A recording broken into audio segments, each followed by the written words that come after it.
Nikhil Nikhil sir, Nikhil open the door sir. কি হয়েছে ভাই? কি হয়েছে? দরজা খুলছেন না তো?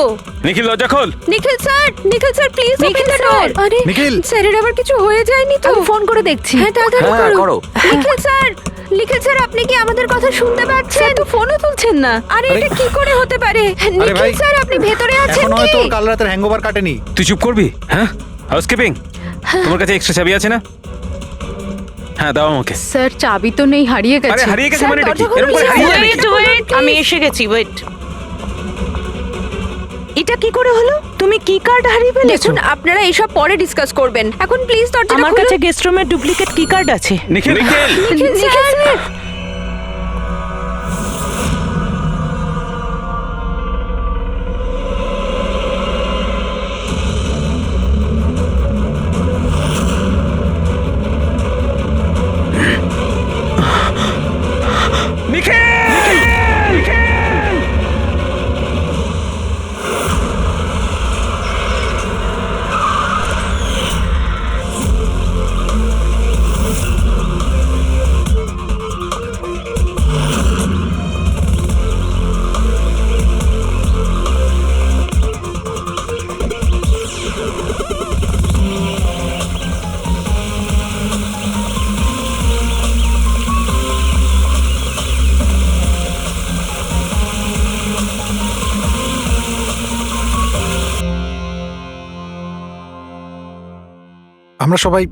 আমরা সবাই একটা স্টার্টআপ কোম্পানি নিকি টুনের জন্য কাজ করি। নিকিটুন, ওই যারা কার্টুন বানায়? হ্যাঁ, আপনারা কে আর এখানে কি করছেন? নিখিল স্যার আমাদের বস ছিলেন। উনি ইউএস এর একটা বড় কোম্পানির অফার পেয়েছিলেন, তাই স্যার নিজেই ইনফ্যাক্ট আমাদের সাথে সেলিব্রেট করবেন বলেই এই পার্টি রেখেছিলেন। আর দুদিন পরে তো ওনার ইউএসএ তেও যাওয়ার কথা ছিল, কিন্তু জানি না এসব কি করে হয়ে গেল।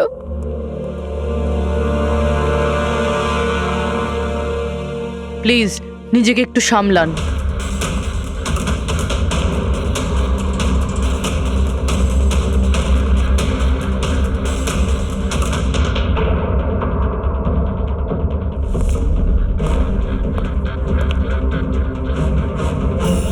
একটু অদ্ভুত লাগছে স্যার, এতগুলো আঘাত করা হয়েছে এর উপরে, ও নড়েওনি আর কোনো রক্ষা করার চেষ্টাও করেনি নিজেকে। হ্যাঁ ভাই, এটা তো অদ্ভুত ব্যাপার, কিন্তু এর থেকে আরো অদ্ভুত ব্যাপার আছে। তুমি এখানে কোনো গন্ধ পাচ্ছ না? কোনো অদ্ভুত গন্ধ?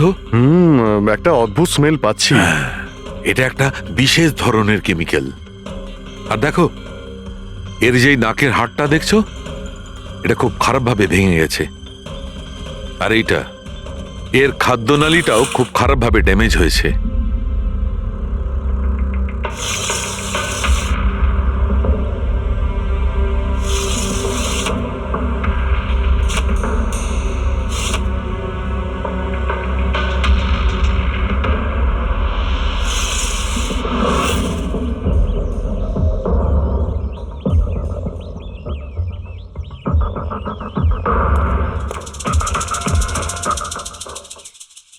খুন পুরো প্ল্যান করেই করা হয়েছে।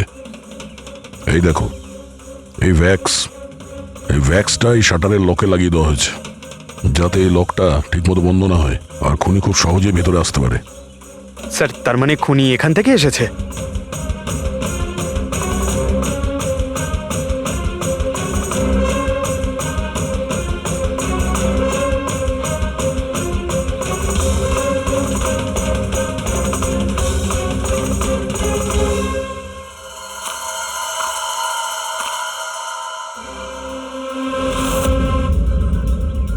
পঙ্কজ,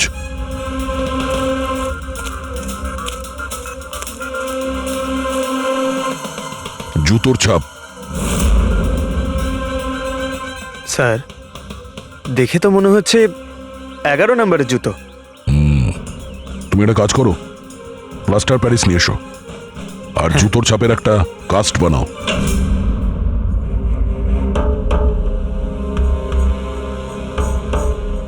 স্যার,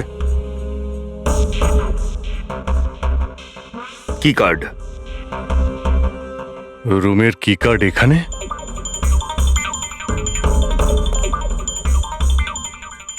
আর তো আগে থেকে এখানে আছে।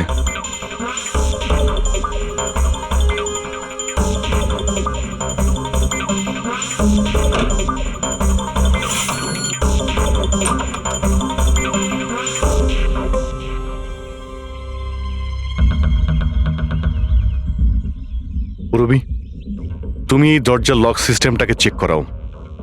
এইরকম দরজাতে যদি কেউ কার্ড সোয়াইপ করে ভিতরে ঢোকে, তাহলে লকের সফটওয়্যার ডেটাতে তার এন্ট্রি রেজিস্টার হয়। খোঁজ নিয়ে দেখো কাল রাত থেকে আজ পর্যন্ত কতজন এখানে এন্ট্রি নিয়েছে। স্যার একটা কার্ড এখানে পড়ে রয়েছে আর একটা কার্ড ওখানে লাগানো রয়েছে, দুটো কার্ড।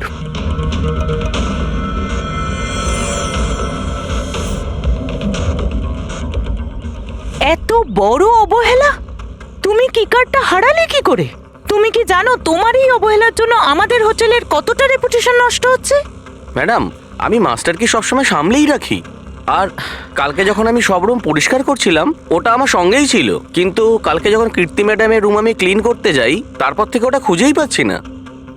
জানি না কোথায় পড়ে গেছে। সেটা এই কার্ডটা নয় তো আবার? না না স্যার, এটা ওই মাস্টার কার্ড নয়। অদ্ভুত ব্যাপার, আপনি এক ঝলকেই বুঝতে পারলেন যে এই কার্ডটা সেই কার্ড নয়। স্যার, আমাদের যে মাস্টার কার্ডটা ওটা হোয়াইট কালারের হয় আর তার উপরে মাস্টার কার্ড লেখা থাকে। স্যার, এটা একটা নর্মাল কি কার্ড যেটা শুধুমাত্র আমরা গেস্টদের জন্য অ্যালট করি। I see. আচ্ছা, এই নিখিলের রুমে কি আরো কেউ ছিল নাকি? না না স্যার, উনি একলাই ছিলেন। তাহলে ওর রুমে দুটো কি কার্ড কি করে এলো? দুটো কি কার্ডস? স্যার, 1 মিনিট, আমি এক্ষুনি জেনে বলছি। একটু চেক করে দেখা তো মিস্টার নিখিলের নামে আর কোনো কার্ড ইস্যু হয়েছে কিনা। হ্যাঁ ম্যাম, ডুপ্লিকেট কার্ড। ও ইয়েস, স্যার মনে পড়েছে আমার। কালই মিস্টার নিখিল একটা ডুপ্লিকেট কি কার্ড বানিয়েছিলেন। উনি বলেছিলেন যে ওনার যে অরিজিনাল কি কার্ডটা সেটা নাকি হারিয়ে ফেলেছিলেন। কিন্তু একটা কার্ড তো ওনার রুমের সকেটে লাগানো রয়েছে, আর একটা কার্ড তো রুমের ফ্লোরের মধ্যেই পড়েছিল। বলতে পারবো না স্যার, কিন্তু উনি আমাদের বলেছিলেন ওনার কি কার্ডটা হারিয়ে গেছে। কোনো ব্যাপার না, থ্যাংক ইউ ভেরি মাচ। আচ্ছা, একটা কার্ড থাকা সত্ত্বেও নিখিল ডুপ্লিকেট কার্ডটা কেন বানালো? অভিজিৎ কখনো কখনো ডুপ্লিকেট কার্ড এই জন্যই চায় যে ও চায় যে অন্য কেউ ওর রুমে যাতায়াত করুক। আচ্ছা, এরকম নয় তো যে নিখিলের সাথে কারোর অ্যাফেয়ার চলছে ওর অফিসে কিংবা অন্য কোথাও? হতে পারে ওই চাবিটা ওর গার্লফ্রেন্ডকে দিয়েছিল আর ওর গার্লফ্রেন্ড ওকে মেরে দিয়েছে। স্যার, দরজার লকিং সিস্টেম স্ক্যান করে নিয়েছি। রাত্রে কি কার্ড দুবার সোয়াইপ হয়েছে, একবার 1:30টার সময়, একবার 1:45টার সময়। ওই টাইমেই নিখিলের খুনও হয়েছিল, কিন্তু খুনি রুমে দুবার কেন গেছিল? দুবার নয়, 3 বার। একবার ডুপ্লিকেট কার্ড দিয়ে, একবার মাস্টার কার্ড দিয়ে, আর আরেকবার ওই জানালা দিয়ে যেটা খোলা ছিল। স্যার, আমি সবাইকে জিজ্ঞাসা করে নিয়েছি, আর প্রত্যেকেরই বক্তব্য হলো তারা রাত্রে ঘুমোচ্ছিল।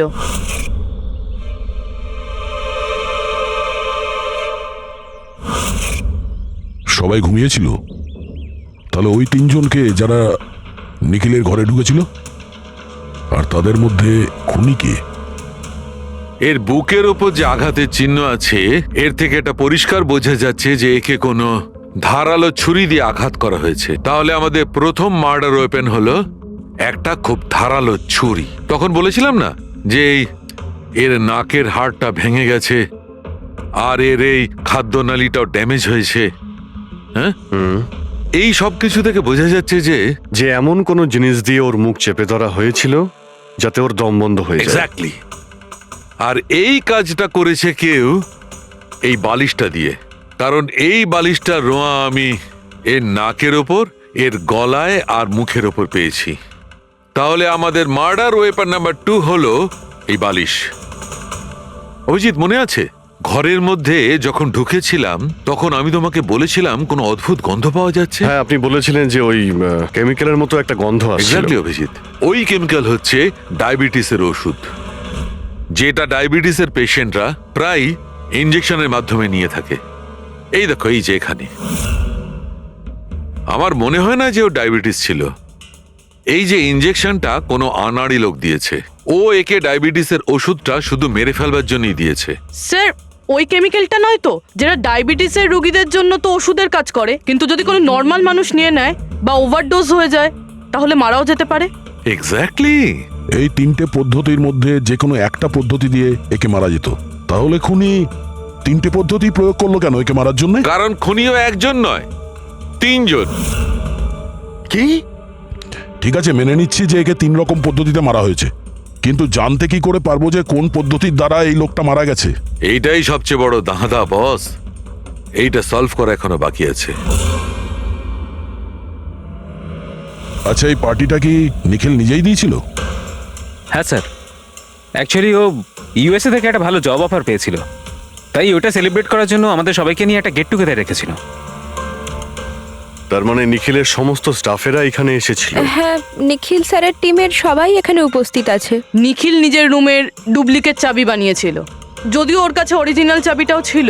এই ব্যাপারে তোমরা কেউ কিছু বলতে পারবে? আগে ম্যাম, সে ব্যাপারে তো আমরা কিছুই জানি না।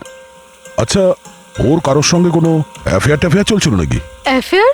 নিখিলের তো একটাই অ্যাফেয়ার ছিল। কার সাথে? নিজের কাজের সঙ্গে স্যার। উনি এত ডিটারমাইন্ড আর অ্যাম্বিশাস ছিলেন যে সব সময় শুধু কাজ কাজ আর কাজ। আচ্ছা, যখন নিখিল মারা যায় তখন আপনারা কখন জানতে পারলেন, মানে কিভাবে জানলেন? অ্যাকচুয়ালি স্যার, কালকে পার্টির পরে খুব ঝামেলা হয়ে গেছিল, তাই সকালে আমরা ভাবলাম যে একবার গিয়ে ওর সাথে সবকিছু শর্ট আউট করে নিই। তো যখন ওর রুমে গেলাম, আমরা অনেকক্ষণ ধরে দরজা ধাক্কা দিয়েছিলাম।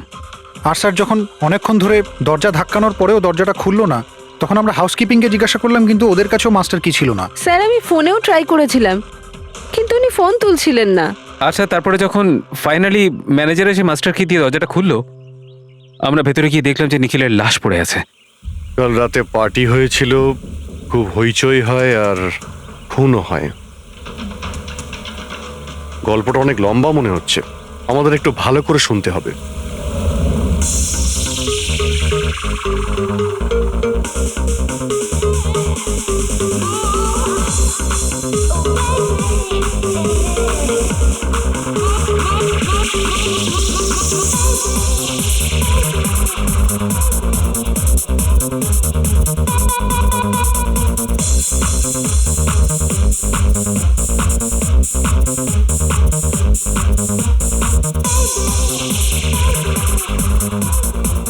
Hey, everyone, I want to raise a toast here. Yay! A toast for the boss. কিন্তু কংগ্রাচুলেশনস ভাই, ভাই এত বড় চাকরি পেয়ে গেছিস ভাই। থ্যাঙ্কস। শুধু থ্যাঙ্কস? আরে তো বল না, কি চাই তোর? আমার আমার আমি আমার অধিকার চাই,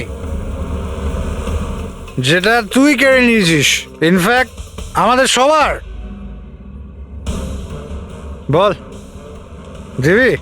হ্যাঁ, এই যে তুই ইউএস এর চাকরি নিয়ে তো লাফাচ্ছিস না, এই অপরচুনিটিটা তুই আমাদের সবাইকে ঠকিয়ে পেয়েছিস। এবার তুই লিমিট ক্রস করে যাচ্ছিস। আচ্ছা, লিমিটও নয় নিখিল, তুই লিমিট ক্রস করেছিস, বুঝলি? কি বাজে কথা বলছিস তোরা? বাজে কথা নয়, ও একদম ঠিক বলেছে। তোর ডিলের পেপার ইউএসএ কোম্পানির সঙ্গে আমি দেখেছি। ইউএস এর কোম্পানি নিকিটুনস মানে আমাদের কোম্পানিকে ফান্ড অফার করেছিল, কিন্তু তুই আমাদের সবার পরিশ্রম ব্যবহার করে একাই ক্রেডিট নিতে চাইছিস। মনোজকে মনে আছে? মনোজ গাইজ, কলেজে এর একটা বন্ধু ছিল যার নাম ছিল Manoj. The guy was really intelligent, very intelligent.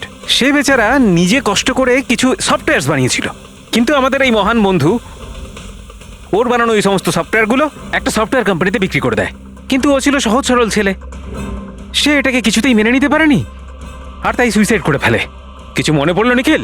ও, তাহলে এত হিংসা করিস তোরা আমাকে?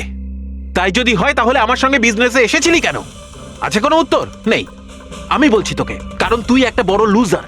আর তুই শুধু একা নয়, তোরা সবাই এক একজন লুজার। পার্টি শেষ, যা এবার বাড়ি যা, গেট লস্ট। আরে আরে তোর পার্টিতে থাকতে গেছে, এই তোর আরে ফালতু কথা বলে চলে গেল। চল এখান থেকে। আরে পার্টি ভাই, নিজেকে একটু সামলে, কি করছিস কি? আপনারা সবাই ছিলেন কিভাবে আলাদা আলাদা রুমে? স্যার, সিনিয়র ম্যানেজমেন্টের 4 জন আলাদা আলাদা ঘরে ছিল। মানে আমি, জোসেফ, অরুণ আর ওদিকে নিখিল। বাকিরা 2 জন করে রুম শেয়ার করেছিল। স্যার, একটাতে জয়া আর প্রীতি, একটাতে শারদা আর কীর্তি, আর একটাতে অভয় আর ও। আপনারা আপনাদের রুমে যাওয়ার পরে আর বাইরে বের হননি? কিন্তু পার্টি তো অনেক তাড়াতাড়ি শেষ হয়ে গেছিল না? আর আপনারা ভালো ছেলের মতো সবাই নিজের রুমে গিয়ে শুয়ে পড়েছিলেন? না স্যার, আসলে আমি আর সারদা সারা রাত গল্প করেছিলাম, কারণ পার্টিতে যা কিছু হয়েছিল সেগুলো আমরা ভুলতে পারছিলাম না। হ্যাঁ স্যার, আমরা তো রুমেই ছিলাম আর প্রায় আমরা ভোর 5টা পর্যন্ত গল্প করেছি। স্যার আমার তো কিছু করার ক্ষমতাই ছিল না। আমি তো পার্টি থেকে রুমে ফিরলাম আর শুয়ে পড়লাম, আর তারপর সকালেই আমার চোখ খুলেছিল। ঠিক স্যার, এর অবস্থা তো একটু বেশি খারাপ ছিল।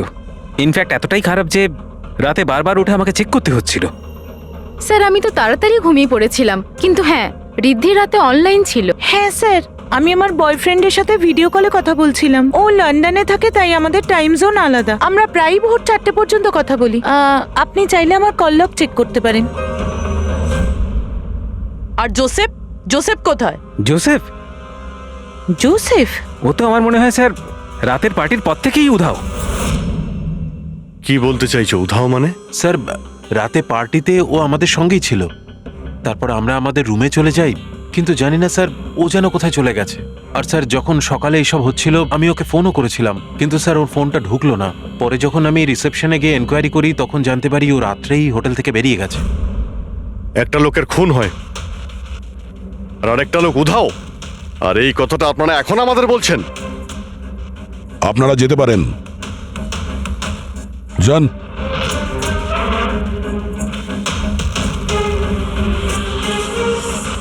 স্যার, আমার তো মনে হচ্ছে এরা প্রত্যেকে মিথ্যা কথা বলছে। যতক্ষণ আসল খুনি সামনে না আসছে ততক্ষণ এরা সবাই সন্দেহের তালিকায় আছে।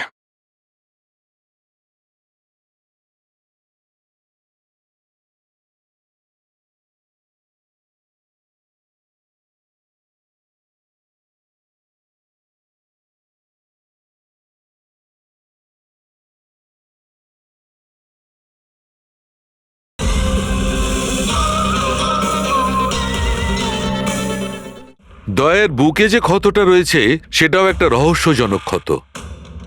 এই দেখো, এই ক্ষতটা দেখছো এর বুকের ওপর? এই দুটো ক্ষত দূরত্বই সমান। আরো একটা কথা, এই ক্ষতগুলোতে ভেতরের দিকটায় একটু সূচলও রয়েছে আর বাইরের দিকটা একদম প্লেন। ডক্টর সালুকে ছুরির দাগ তো এরকমই হয় না? মানে একদিকে ভোঁতা আর অন্যদিকে ধার? হ্যাঁ দয়া, হয় ছুরির চিহ্ন এইরকমটাই হয়, কিন্তু এই কেসটা সেরকম নয়। আর এই কেসটাতে এই দুটো ক্ষতর মধ্যে যে সমান, একদম সমান দূরত্ব রয়েছে, সেরকম ছুরির ক্ষততে হতে পারে না। তাই আমার মনে হয় এই ক্ষতটা কাঁচির, বুঝলে, কাঁচির, যাতে সূচল দিকটা ভেতরের দিকে থাকে আর প্লেন দিকটা বাইরের দিকে থাকে। আর এই কাঁচিটাও খুব সাধারণ এলেবেলে কাঁচি নয়। স্যার, আমি কাঁচিটা বাইরে গার্ডেনের থেকে পেলাম।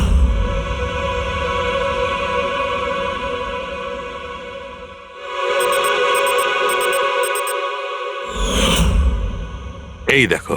আর স্যার, ওর ওপর ব্লাডের ট্রেসেসও আছে। আমি যেমন বলছিলাম সেই রকমই কাঁচি, আর এর উপরে ব্লাডের ট্রেসেসও পাওয়া গেছে। হতে পারে খুনি এই কাঁচি দিয়েই আঘাত করেছে। ইয়াস, আর একটা কথা, যে আঘাত করেছিল সে লেফট হ্যান্ডার ছিল।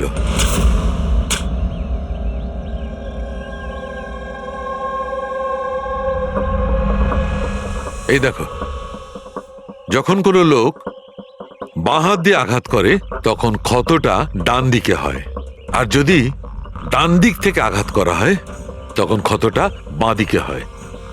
যেহেতু এর ক্ষতটা ডান দিকে হয়েছে, তার মানে আমি নিশ্চিতভাবে বলতে পারি যে আঘাতটা করেছে সে একজন লেফটি, বাঁহাতি।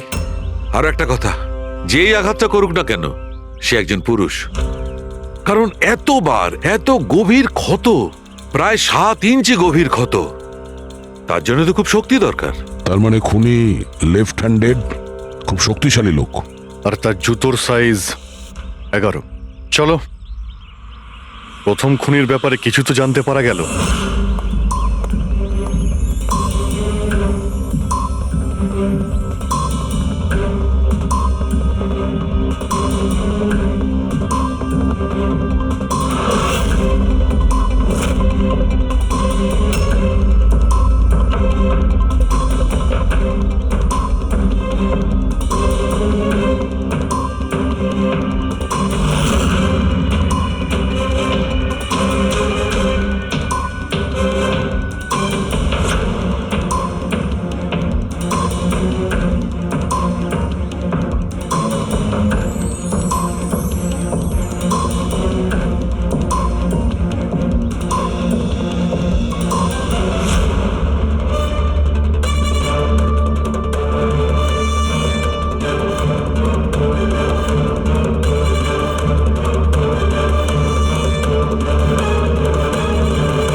স্যার দুজন, অরুণ আর অভয়, বাঁহাতি।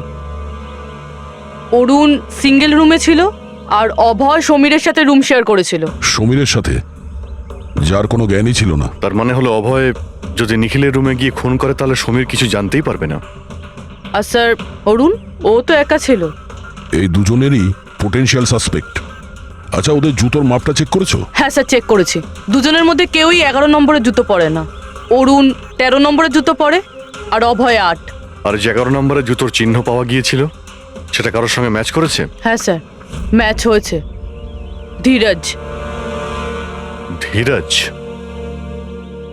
ধীরজও সিঙ্গেল রুমেই ছিল, কিন্তু স্যার ওর লেফট হ্যান্ডেড নয়, রাইট হ্যান্ডেড। আচ্ছা, এরকম না তো যে ডক্টর সালুকের কোনো ভুল হয়েছে? মানে আমি বলতে চাইছি, খুনি বাঁহাতি নয়। ডক্টর সালুকের সঙ্গে কথা বলার আগে এই ধীরজের সঙ্গে কথা বলি। স্যার, আপনাদের কোথাও একটা ভুল হচ্ছে স্যার। আমি সত্যি ওকে খুন করিনি স্যার। ক্রাইম সিনে আমরা তোমার জুতো ছাপ পেয়েছি। স্যার, এটাও তো হতে পারে যে অন্য কেউ আমার জুতোটা পরে নিয়েছিল। আসলে আমি জুতোটা রুমের বাইরে রেখেছিলাম পলিশ করার জন্য। কিন্তু তুমি রুমের মধ্যে একা ছিলে, আর তোমার কাছে এটার কোনো পোক্ত প্রমাণও নেই। স্যার, ওই সারদা। সারদা? সারদা কি? স্যার, অ্যাকচুয়ালি ওর আর আমার অ্যাফেয়ার চলছে, কিন্তু কথাটা আমরা এখনই কাউকে জানাতে চাইনি। কিন্তু স্যার, সারদা আমার সঙ্গে আমার রুমেই ছিল। কিন্তু সারদা তো বললো যে ও নিজের ঘরে ছিল কীর্তির সাথে। স্যার, সে তো বাঁচার জন্য ও মিথ্যে বলেছিল। আসলে কীর্তি একমাত্র আছে যে আমাদের সম্পর্কের কথা জানে। ইনফ্যাক্ট কীর্তি আমাদের এনকারেজ করেছিল। ধীরাজ সত্যি বলছে, আমি ওর সাথে ওর রুমেই ছিলাম। স্যার, ওর কথাই যদি ঠিক হয় আর সত্যিই কেউ হয়তো ওর জুতো পরে খুনটা করেছে। হতে পারে। এই ঘাস আর মাটি জুতোর মধ্যে গেল কি করে? এমন কিছু আছে যা আমরা এড়িয়ে যাচ্ছি।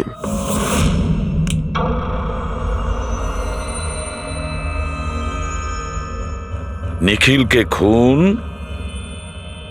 এই অভয় করতে পারে। অভয়? হ্যাঁ। কিভাবে স্যার? একটু ভেবে দেখো পুরবি। অরুণ, যার জুতোর সাইজ 13 নম্বর, এই জন্য অরুণ ধীরাজের জুতো পরতে পারবে না। তার কারণ ধীরাজের জুতোর সাইজ 11। অরুণের পা ধীরাজের পায়ের থেকে বড়। কিন্তু অভয়, যার জুতোর সাইজ 8 নম্বর, মানে যার পা ছোট, সে ধীরাজের জুতো পরতে পারে। অভয় ধীরাজের জুতো নিজের পায়ে পরে নিখিলকে খুন করতে পারে। এবার বাকি থাকলো ওই পায়ের ছাপ। যখন কোনো ছোট পায়ের লোক কোনো বড় পায়ের লোকের জুতো পরে হাঁটে, তখন নিজের শরীরের ব্যালেন্স বজায় রাখার জন্য সে নিজের বডির ভারসাম্য রক্ষা করতে জুতোর সামনের দিকে ভর দেয়। আর এই জন্য ছাপটাও সেরকম হয়। বুঝেছো? তোমার জুতোটা একবার পুরবিকে দাও, হেঁটে দেখাও।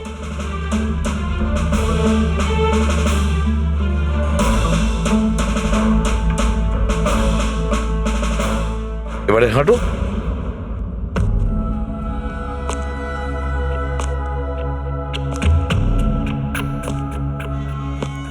হ্যাঁ স্যার, ব্যালেন্স করার জন্য আমাকে প্রেশারটা সামনে দিতে হচ্ছে। হ্যাঁ, সেই জন্যই আমরা ওখানে যে জুতোর চিহ্ন পেয়েছিলাম সেটা সামনের দিকটায় বসেছিল।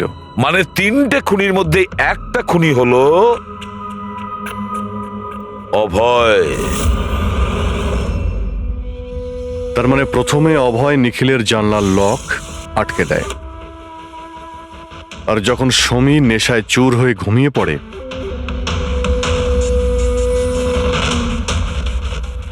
অভয় বাইরে যায়, ধীরাজের জুতো পরে,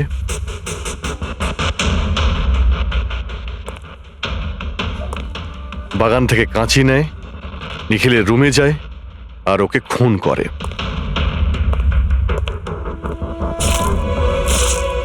এবার খোঁজ নিতে হবে বাকি 2 জন খুনি কারা, আর এই 3 জনের মধ্যে প্রথম কে খুন করেছে। বস, এত খুশি হবার কোনো দরকার নেই। এই কেসটা এখনো সলভ হয়নি। মনে আছে নিখিলের 2 জন খুনি এখনো বাকি আছে। হ্যাঁ সালুকে আমি জানি যে আরো 2টো খুনি বাকি আছে, আর তাদেরও তাড়াতাড়ি পাওয়া যাবে। পেয়ে গেছি স্যার, পেয়ে গেছি। ওই জোসেফকে পেয়ে গেছি। এটা সত্যি স্যার, আমি রাত্রে রিসর্ট থেকে চলে গিয়েছিলাম কারণ স্যার আমার ডায়াবেটিস আছে আর আমাকে সারাদিনে 3 বার ডায়াবেটিসের ইঞ্জেকশন নিতে হয়। আর স্যার আমি যখন রাত্রে ডায়াবেটিসের ইঞ্জেকশন নিতে যাই তখন দেখি মেডিকেল কিটটা রুম থেকে উধাও। তাই স্যার বাধ্য হয়ে ইঞ্জেকশন নিতে আমায় বাড়ি ফিরে যেতে হয়। ভেবেছিলাম সকালেই ফিরে আসব। এর মানেটা কি? তোমার ডায়াবেটিসের কিট উধাও হয়ে গিয়েছিল? মানে স্যার আমি বলতে চাইছি আমরা 2 দিনের জন্য রিসর্টে এসেছিলাম আর আমার প্রয়োজনীয় সমস্ত ওষুধ ওই মেডিকেল কিটের মধ্যেই আমি রেখেছিলাম, ইঞ্জেকশন, সিরিঞ্জ সব কিছু স্যার। সকালে আর দুপুরে ইঞ্জেকশন নিয়েও ছিলাম আমি, কিন্তু যখন রাতে ইঞ্জেকশন নিতে গেলাম তখন দেখলাম কিটটা নেই। কিটটা কখন কে কেন নিয়ে গেল আমি কিছু জানি না স্যার। আমরা ধরে নিচ্ছি তুমি সত্যি কথা বলছো, কিন্তু তোমার মোবাইল ফোন কেন অফ ছিল? স্যার আমার মোবাইলটা ডিসচার্জ হয়ে গিয়েছিল আর চার্জারটা রিসর্টে পড়েছিল। ঠিক আছে, এখনকার মতন যেতে পারো। প্রয়োজন হয়তো আমরা তোমাকে আবার ডাকবো, ঠিক আছে? Okay sir. বস, আমি বলেছিলাম না 3 জনের মধ্যে কোনো একজন নিখিলকে ডায়াবেটিসের ওভারডোজ দিয়েছিল।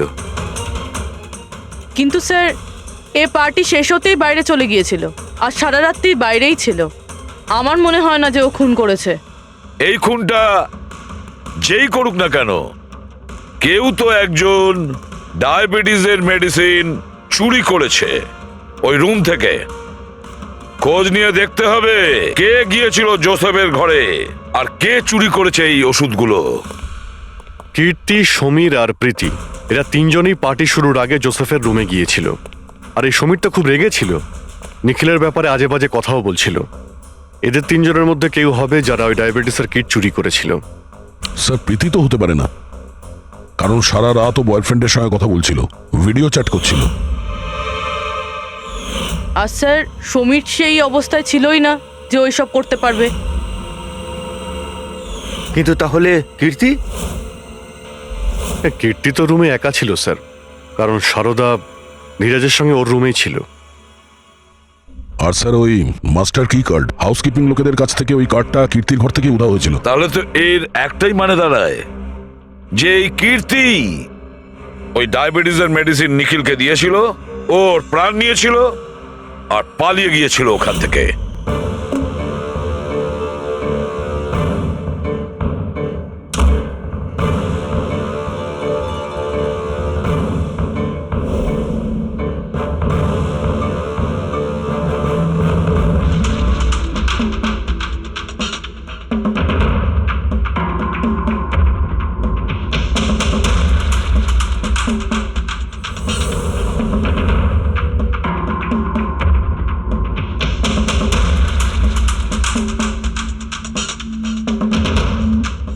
স্যার, 2 জনকে তো পেয়ে গেলাম, এবার তৃতীয় খুনি নিশ্চয়ই সেই যার সাথে নিখিলের চক্কর, মানে বলতে চাইছি যে যাকে নিখিল ওই ডুপ্লিকেট কি কার্ডটা দিয়েছিল। তৃতীয় খুনি ওই যে বালিশ দিয়ে নিখিলের শ্বাসরোধ করেছে, যাতে ওর নাক আর শ্বাসনালী ভেঙে যায়। কিন্তু স্যার এ কে? আমি বলছি ওই তৃতীয় জন কে ছিল।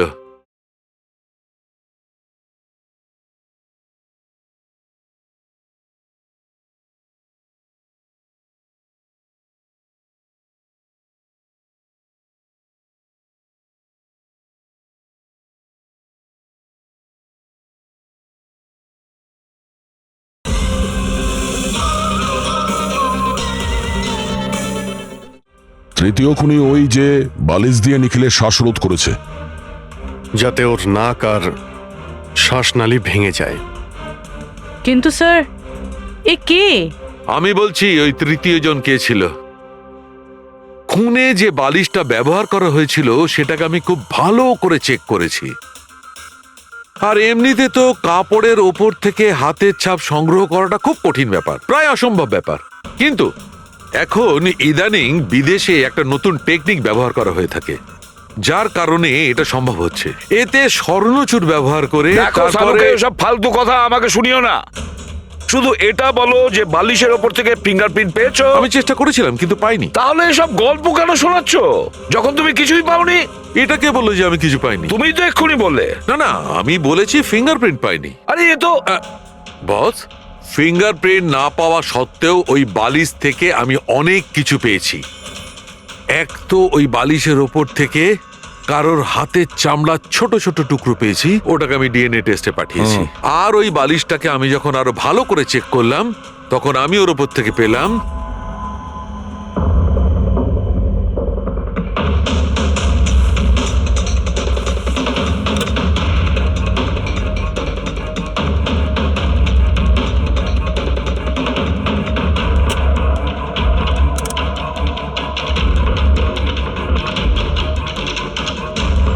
বস, হাতের সাইজ ছোট হওয়াটা, বাম হাতের আঙুলের মধ্যে আংটি আর বালিশের ওপর নখের আঁচড়, এই সব কিছুই প্রমাণ করছে যে এটা কোনো মহিলার কাজ।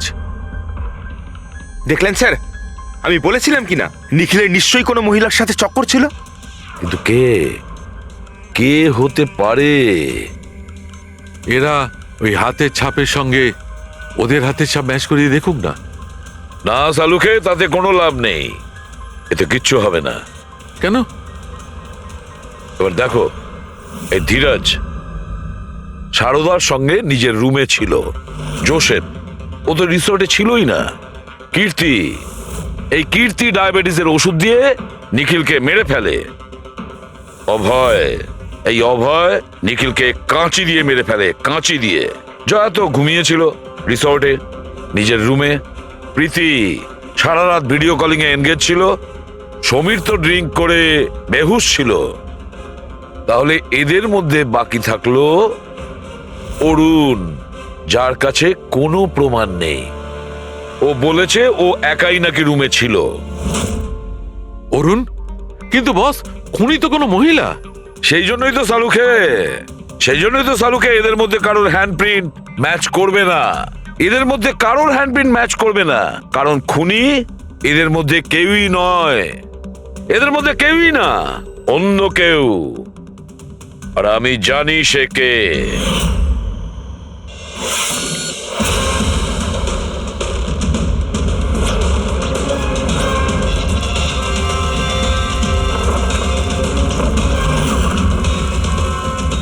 আপনি ঠিক বলেছিলেন স্যার, এটা সেই নিখিলের জন্য ওর যে বন্ধু মনোজ আত্মহত্যা করেছিল তার গার্লফ্রেন্ড। মনোজের গার্লফ্রেন্ড? কিন্তু নিখিল সেই মেয়েটাকে কি কার্ড দিতে যাবে কেন? দেয়নি, ওই কি কার্ডও নিজেই বানিয়েছিল। নিখিলের রুমের কি কার্ড তো কখনো চুরিই হয়নি। আর না কখনো সে ছায়াকে বলেছিল যে তার রুমের ডুপ্লিকেট কি কার্ড বানিয়ে দিতে। ওই ডুপ্লিকেট কি কার্ড তো ছায়া বানিয়েছিল, সেটাও নিজে নিজে। তারপরে নিখিলের রুমে যায় আর নিখিলকে খুন করে দেয়। নিজের প্রেমিক মনোজের মৃত্যুর প্রতিশোধ নেয় ও, প্রতিশোধ নেয়। বলুন স্যার, আবার আমাদেরকে ডাকলেন কেন? আগে হ্যাঁ, আপনাদের আমরা এই কারণে ডেকেছি, কারণ খুনিকে আমরা জানতে পেরেছি। আপনারা জেনে গেছেন স্যার কে সে? আপনার জানার খুব তাড়া দেখছি। স্যার সে তো আমি এমনি জিজ্ঞেস আচ্ছা। করছি। মিস্টার অভয়, তোমার কি মনে হয় কে খুন করেছে? স্যার, এটা আমি কি করে বলতে পারবো? এটা তো আপনাদের জানার কথা। আমরা তো জানি, আপনারাও কিছু আন্দাজ করুন। মিস ছায়া, আপনার কিছু আন্দাজ আছে? সেটা আমি কি করে বলতে পারি? দেখুন প্লিজ আপনারা তাড়াতাড়ি করুন, আমায় যেতে হবে, জরুরি কাজ আছে। আরে হ্যাঁ, আপনার তো তাড়া রয়েছে। যেমন খুনের রাতে ছিল, নিখিলকে বালিশ দিয়ে খুন করার পরে তাড়াহুড়ো করে ওখান থেকে বেরোনোর সময় আপনি এই ডুপ্লিকেট কার্ডকে ওখানে ভুলে আসেন। মনে পড়ছে কি আপনার? এসব কি বলছেন কি? আমি কেন ওকে খুন করব? আমি তো ওকে চিনি না। অফকোর্স আপনি ওকে চেনেন। আপনারই বয়ফ্রেন্ড কয়েক বছর আগে এই নিখিলের জন্যই আত্মহত্যা করেছিল না? তারই প্রতিশোধ নিচ্ছেন তো আপনি? তার মানে আপনারা বলছেন মনোজ ওর বয়ফ্রেন্ড ছিল? গাইজ, কলেজে এর একটা বন্ধু ছিল যার নাম ছিল Manoj. The guy was really intelligent, very intelligent. সে বেচারা নিজে কষ্ট করে কিছু সফটওয়্যার বানিয়েছিল। কিন্তু আমাদের এই মহান বন্ধু ওর বানানো এই সমস্ত সফটওয়্যারগুলো একটা সফটওয়্যার কোম্পানিতে বিক্রি করে দেয়। সে এটাকে কিছুতেই মেনে নিতে পারেনি আর তাই সুইসাইড করে ফেলে। তার মানে নিখিলকে খুন ও করেছে? তিনজন নিখিলকে মেরেছে, তিনজন, আর তারা তোমাদের মধ্যেই আছে। এটা কি বলছেন স্যার আপনি? এটাই যেটা আপনি শুনলেন। জিজ্ঞাসা করুন মিস্টার অভয় মৃস্কৃতিকে। কি অভয়, আমরা তো প্রমাণ পেয়ে গেছি। এখন তোমরা নিজেদের দোষ নিজেরা স্বীকার করবে নাকি পুরো ঘটনাটা আমাদের থেকেই শুনবে? বলছি স্যার, এই নিখিল আমাদের সবাইকে ঠকিয়েছিল স্যার, আর সেই কথাটা আমি কিছুতেই ভুলতে পারছিলাম না স্যার। আর শুধু সেই রাগের কারণে আমি ওকে খুন করে ফেলেছিলাম স্যার। ও যে ইউএস এর অপরচুনিটি পেয়েছিল তাতে আমাদের সবার পরিশ্রম ছিল, আর ও আমাদের সবাইকে বাদ দিয়ে একাই ক্রেডিট নিতে চাইছিল।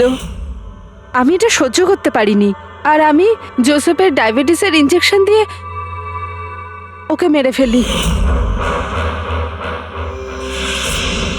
যাক, ভালো হয়েছে তোমরা সবাই নিজেদের অপরাধ স্বীকার করেছো। এদেরকে অ্যারেস্ট করো। কিন্তু স্যার আপনারা এইভাবে আমাদের অ্যারেস্ট করতে পারেন না। তোমার মাথা ঠিক আছে তো? তোমাদের সবার বিরুদ্ধে প্রমাণ আছে আমাদের কাছে। প্রমাণ? আপনাদের কাছে এই প্রমাণ আছে যে আমরা ওকে মারার চেষ্টা করেছিলাম। এবার তিনটে আলাদা আলাদা লোক আলাদা আলাদা ভাবে মারার চেষ্টা করেছে, তাহলে তিনজন তো খুনি হতে পারে না। খুনি সেই যে প্রথমে মারার চেষ্টা করেছিল, আর বাকি দুজন ওরা লাশকে মারার চেষ্টা করেছিল। এবার যতক্ষণ না আপনারা এটা প্রুফ করছেন যে প্রথমে মারার চেষ্টা কে করেছে, আপনারা আমাদের গ্রেফতার করতেই পারেন না। আর যদি গ্রেফতার করেও নেন তাহলে আমাদের বিরুদ্ধে কোনো কেস হবে না, কারণ মৃত ব্যক্তিকে কেউ 3 বার মারতেই পারে না। কীর্তি, ছায়া, অভয়, তোমাদের তিনজনের মধ্যে আসল খুনি কে সেটা আমরা খুব তাড়াতাড়ি বলবো। কিন্তু একটা কথা খুব ভালো করে মনে রেখো,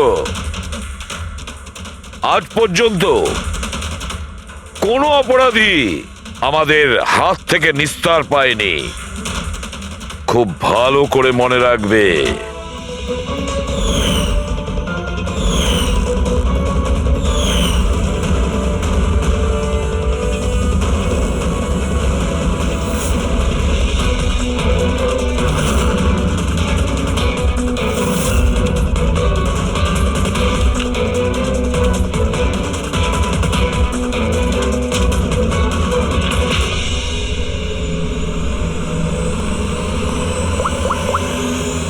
বস, নিখিলের ওপর তিনজন আলাদা আলাদা লোক 3 রকম ভাবে আঘাত করেছিল। সবার আগে আপনার কথা ধরা যাক, কীর্তি, রাইট? আপনি নিখিলকে ডায়াবেটিসের ওষুধের ওভারডোজ দিয়েছিলেন, ইনজেক্ট করেছিলেন। সাধারণত যখন আমরা কাউকে ওষুধ দিই বা বিষও দিই তখন সেটা মানুষের দেহে ছড়িয়ে পড়ে তার রক্ত প্রবাহের মাধ্যমে। ওষুধ বা বিষ প্রথমে হার্টে পৌঁছায়, তারপর হার্ট সেটাকে পাম্প করে পুরো শরীরে ছড়িয়ে দেয়। কিন্তু এই ওষুধটা যেটা আপনি নিখিলকে দিয়েছিলেন সেটা ওর পুরো শরীরে ছড়ায়নি, বরং কিছুটা ওষুধ তো বাইরেই বেরিয়ে এসেছিল। কেন?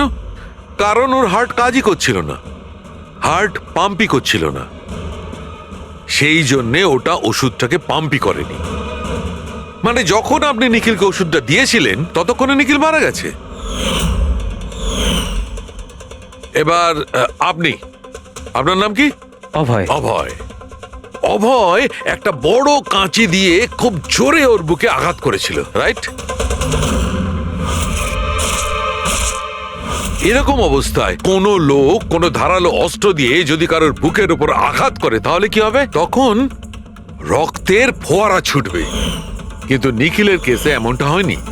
কয়েক ফোঁটা রক্ত বেরিয়েছিল, আর সেটাও গড়িয়ে গড়িয়ে ওর শরীরের বাইরে আসছিল। কেন?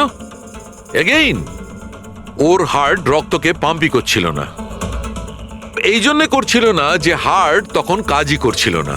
মানে এটা পরিষ্কার, আপনি যখন ওকে কাঁচি দিয়ে আঘাত করেছিলেন ততক্ষণে নিখিল মারা গেছিল। তার মানে এটাই, নিখিলকে সবার আগে যে মারতে এসেছিল অভয় তুমি ছিলে না।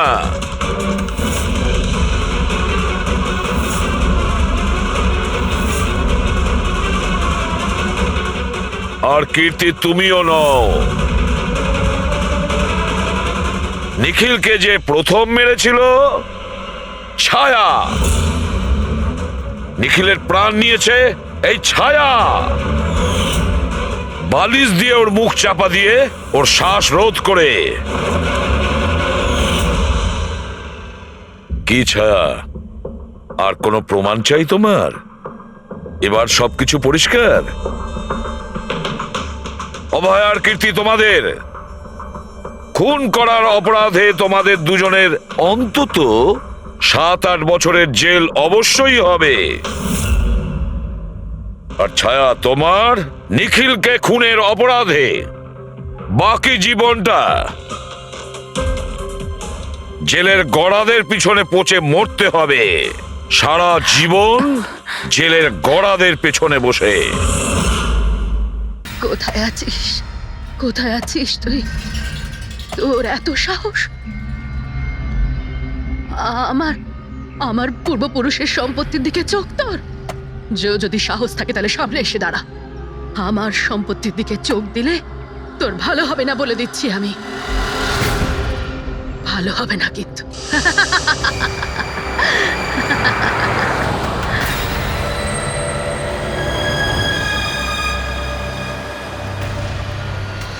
আর এখানে তো কাউকেই দেখতে পাচ্ছি না, কাকে জিজ্ঞেস করব? এত ঘন একটা জঙ্গল, কোনো সাইনবোর্ডও দেখতে পাচ্ছি না আমি এখানে।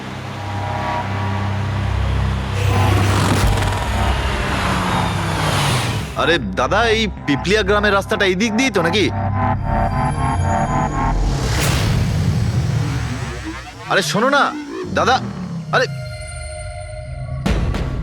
অদ্ভুত লোক তো রে ভাই।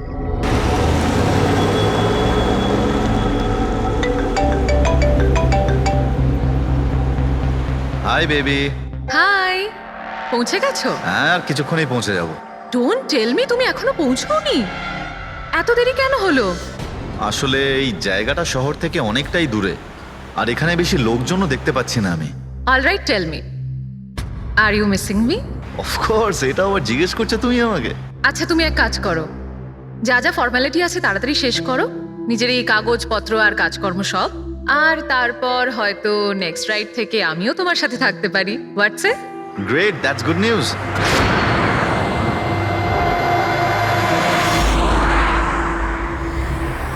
আচ্ছা বেবি, আমার মনে হচ্ছে যে আমি পৌঁছে গেছি। আমি ওই বাড়িটাও দেখতে পাচ্ছি। আরে এই গেটটা কেন বন্ধ এখানে?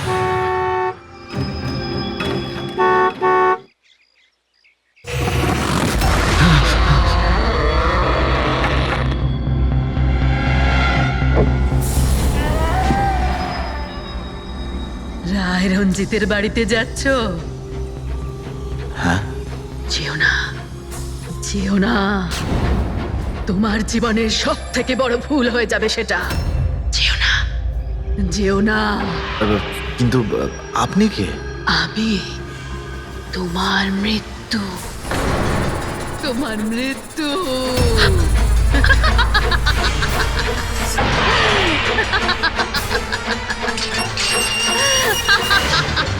এই বুড়ি, যা যা যা। যাস না, যাস না, নাহলে তুইও মরবি। তুইও মরবি, তুইও মরবি। যা যা, যাস না, তুইও মরবি। নমস্কার সাহেব, আপনি রাজ সাহেব? হ্যাঁ হ্যাঁ, আসুন আসুন আসুন আসুন। Hello Raj, Raj, are you okay? কে ছিল? হ্যাঁ হ্যাঁ বন্দনা, আমি ঠিক আছি একদম। কেউ ছিল না, আমি পৌঁছে গেছি বাংলোতে। ঠিক আছে, আমি পরে ফোন করছি তোমায়। Okay okay, you take care. I speak to you soon. Bye bye by.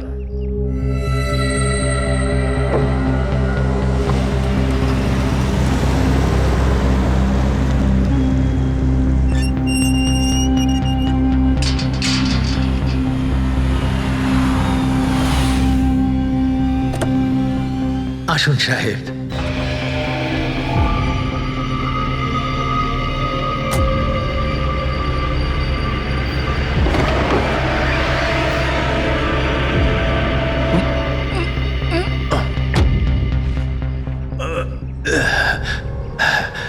সাহেব, রাস্তায় কোনো কষ্ট হয়নি তো? না, কিন্তু ওই মহিলা কে ছিল? ওই মহিলা যে আপনার সঙ্গে কথা বলছিল, ওর নাম লালি। একটু অদ্ভুত ধরনের। ওর কথায় আপনি কিছু মনে করেননি তো? না, খারাপ লাগেনি আমার, তবে আমি একটা কথা বুঝতে পারছি না, ওই মহিলা আমাকে এই বাড়িতে ঢোকার থেকে বারণ করছিল কেন? ওর কথাটাকে আপনি সেভাবে নেবেন না, মাথায় একটু গন্ডগোল আছে, যা পারে বকবক করে। আপনি আসুন, ভেতরে আসুন।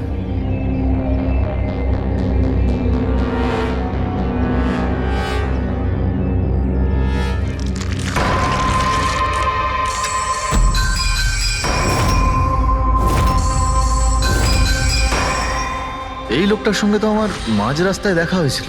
হ্যাঁ, ওর নাম হচ্ছে কমল, এখানকার মালি। আমরা ভাবলাম আপনি এখানে থাকতে এসেছেন, তো ওই যে বাগানে যে সব রঙিন ফুল আছে সেগুলো যদি ফোটানো যায়। আচ্ছা, আসুন সাহেব।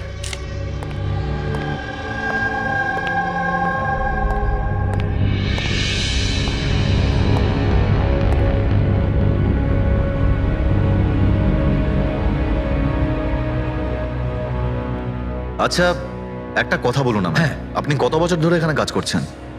সাহেব, এটা ধরে নিতে পারেন যে হামাগুড়ি দিতে দিতে এখানেই বড় হয়েছি। এই বাড়ি থেকে বেরোবো যখন আমি শ্মশানে যাব। সাহেব, এবার এই বাড়ি আপনার। আপনি আমাকে চাকরি থেকে বের করে দেবেন না তো? আরে না না না, কি সব কথা বলছো তুমি? তুমি একদম নিশ্চিন্ত থাকো, কোনো চাপ নেই। আর এমনিতেও এত বড় একটা বাড়ি তুমি ছাড়া আর কে দেখাশোনা করতে পারে বলো, তাই না? মানতেই হবে আপনি খুব ভালো মানুষ। আসুন।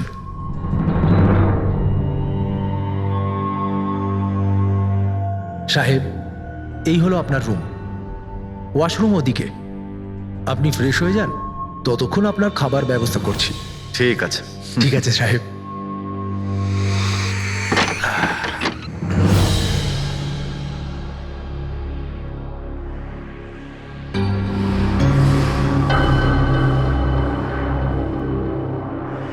চলে যা,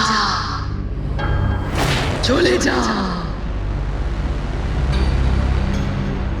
চলে যা, না হলে তুইও মরবি।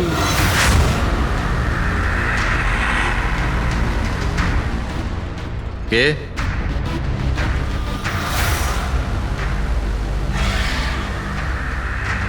আমি বললাম তো, চলে যা।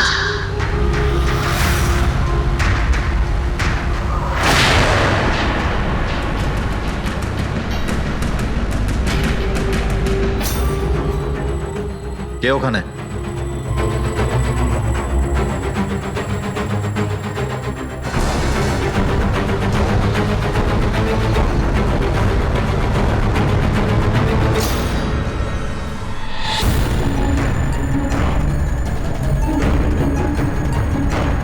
যেভাবে বাকি সবাই মরেছে সেইভাবে তুইও মরবি।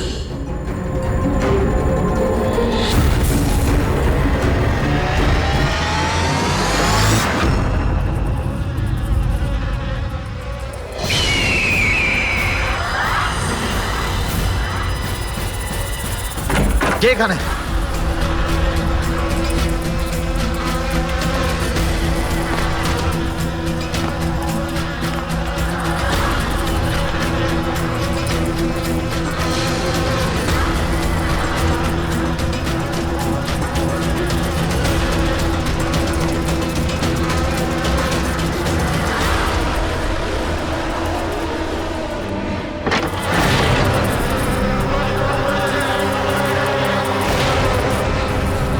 মৌমাছি?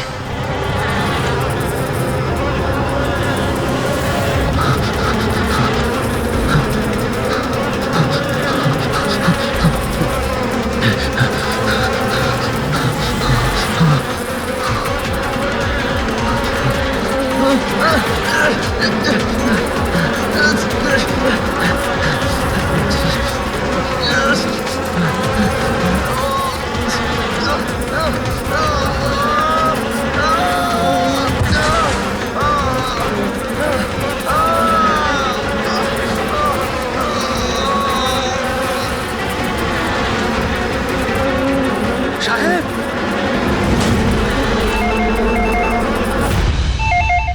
হ্যালো।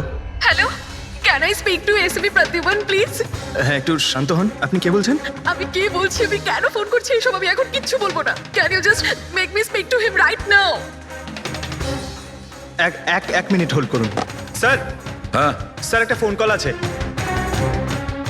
স্যার একজন লেডি বলছেন যে শুধু আপনার সঙ্গেই কথা বলবেন। Hello, hello, SP Pradyuman? আমি এসিপি প্রদ্যুমান বলছি। স্যার, হ্যাঁ বলুন। স্যার আমি বন্দনা বলছি আমেরিকা থেকে। হ্যাঁ বলুন। স্যার আমার সাথে খুব খুব খারাপ হয়েছে স্যার। কি হয়েছে আপনার সঙ্গে? স্যার আমার ফিয়ান্সে রাজ ইন্ডিয়া গেছিল নতুন একটা বাংলো কিনতে। স্যার ওখানে মৌমাছির কামড়ে ওর মৃত্যু হয়ে যায়। কি? আচ্ছা তাহলে আমি আপনার জন্য কি করতে পারি বলুন? স্যার, স্যার কিন্তু আমার মনে হয় যে ওর মৃত্যু মৌমাছির কামড়ে হয়নি। ইনফ্যাক্ট আমার মনে হয় ওকে মারা হয়েছে। হ্যাঁ কিন্তু আচ্ছা এটা আপনার কেন মনে হচ্ছে? স্যার ও যখন প্রপার্টি কেনার পর কাগজ কলমের কাজ করতে চাচ্ছিল তখন। তারপরে কি হয়েছিল? স্যার আমি পরিষ্কার শুনতে পেয়েছিলাম রাজকে এক মহিলা হুমকি দিচ্ছিল। কে ছিল সেই মহিলা? No sir, I have no clue. আচ্ছা একটা কথা বলুন, আপনার এই রাজের এই ইন্ডিয়াতে কারোর সঙ্গে কোনো শত্রুতা ছিল বা কোনো ঝগড়া টগড়া? না স্যার, রাজের কারোর সাথে কোনো ঝগড়াঝাটি বা শত্রুতা ছিল না। ইনফ্যাক্ট রাজ তো ইন্ডিয়াতে কাউকেই চেনে না। তাহলে কি করতে পারে? কে রাজের প্রাণ নিতে পারে বলে আপনার মনে হয়? আচ্ছা আপনি কি কাউকে সন্দেহ করেন? না স্যার, কোনো সন্দেহ নেই। স্যার রাজ তো একটা ভালো কাজে গেছিল। কিরকম কাজ? He wanted to start a orphanage. ও একটা অনাথ আশ্রম খুলতে চেয়েছিল। সত্যিই ভালো কাজ, কিন্তু কার কাছ থেকে বাড়িটা কিনেছিলেন তিনি? স্যার বাড়িটা তো ও গভর্নমেন্টের থেকে নিলামে কিনে নিয়েছিল। ও শুধু ইন্ডিয়া আইনি কাজের জন্য গেছিল। দেখুন একটা কাজ করুন, পুরো ব্যাপারটা ডিটেলে আমাকে পাঠিয়ে দিন, আমি যথাসাধ্য চেষ্টা করব আপনার জন্য, কেমন? স্যার আমি সিআইডির ব্যাপারে খুব শুনেছি। স্যার আমি জাস্টিস পাবো তো? বন্দনা দেবী, আমি আপনাকে কথা দিচ্ছি সম্পূর্ণ ন্যায় বিচার পাবেন আপনি। আর যে আপনার রাজের ক্ষতি করেছে তাকে আমি শাস্তি দেব। বন্দনা, ওনার হবু স্বামী রাজ আমেরিকা থেকে ইন্ডিয়াতে আসে বাড়ি কিনে অনাথ আশ্রম চালানোর জন্য, আর রাজের মৃত্যু হয় মৌমাছির কামড় খেয়ে। ইন্টারেস্টিং।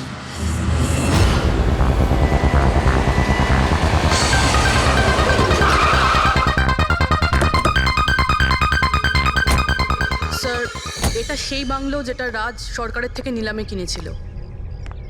দেখে তো মনে হচ্ছে অনেকটাই প্রপার্টি। এই জায়গাটার দেখাশোনা তুমিই করো? আগে হ্যাঁ বলুন। বলবেন আপনি, আমরা শুধু শুনবো। মানে সিআইডি হঠাৎ কি হলো স্যার? রাজ রাকেশ নামের একটা লোক এখানে খুন হয়েছে। যা হয়েছে খুব খারাপ হয়েছে। এই বাংলোটা উনি সরকারের থেকে কিনেছিলেন। হ্যাঁ, ওনারই কথা বলছি। ওনার তো খুন হলো, মৌমাছিরা কামড়ালো, তাই ওনার প্রাণ গেল। আমি তো নিজের চোখে দেখেছিলাম। হ্যাঁ, হয়তো তুমি দেখে থাকবে। এখানে এই বাংলোতে আসার আগে কোনো মহিলা ওনাকে হুমকি দিয়েছিলেন। ওই মহিলার ব্যাপারে তুমি জানো কিছু? আচ্ছা, ওই লালি সাহেব, ওই বুড়িটা তো নানা রকম সময় নানা রকম কথা বলে। ওর কথাগুলো আপনি সেভাবে নেবেন না। কোনটা সিরিয়াসলি নেব আর কোনটা নেব না ওটা আমরা ঠিক করব। আপনি শুধু এটা বলুন, ওই লালি ও থাকে কোথায়? কোথাও নয় স্যার। কোথাও না মানে? ওই বেচারির না কোনো ঘর আছে, না কোনো নিজের পরিবার। ব্যাস সারাদিন এদিক ওদিক ঘুরে বেড়ায়। না কোথাও হয়তো বসে বা খাবার টাবারও খায়, এমন কোনো জায়গা তো আছে যেখানে ও বেশিরভাগ সময় কাটায়? হ্যাঁ, পাশেই একটা পুকুর আছে, প্রায় ওখানে বসে থাকে। আচ্ছা, দয়া, তুমি একটা কাজ করো, তুমি গিয়ে লালির সঙ্গে দেখা করো। ততক্ষণ এই বাড়িটাকে আমি ভালো করে তল্লাশি করি। ঠিক আছে। এবার তুমি ওই জায়গাটা দেখাও যেখানে খুনটা হয়েছিল। আসুন স্যার। রাজ সাহেব এখানে পড়েছিলেন।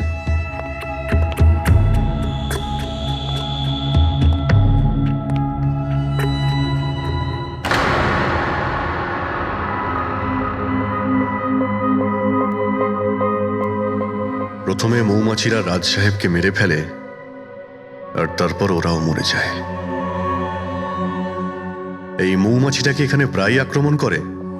না স্যার, এর আগে তো আমি একটাও মৌমাছি এখানে দেখিনি। জানি না রাজ সাহেবকে কামড়াতে কোথা থেকে এত মৌমাছি চলে এলো। রায় রঞ্জিতের বাড়ি থেকে আসছিস তোরা, তাই না?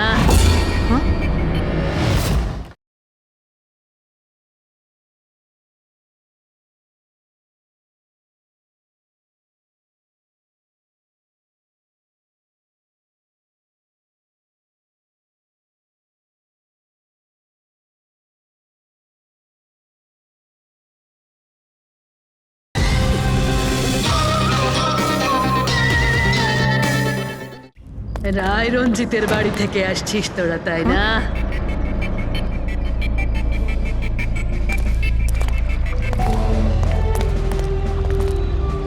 কি বললেন আপনি?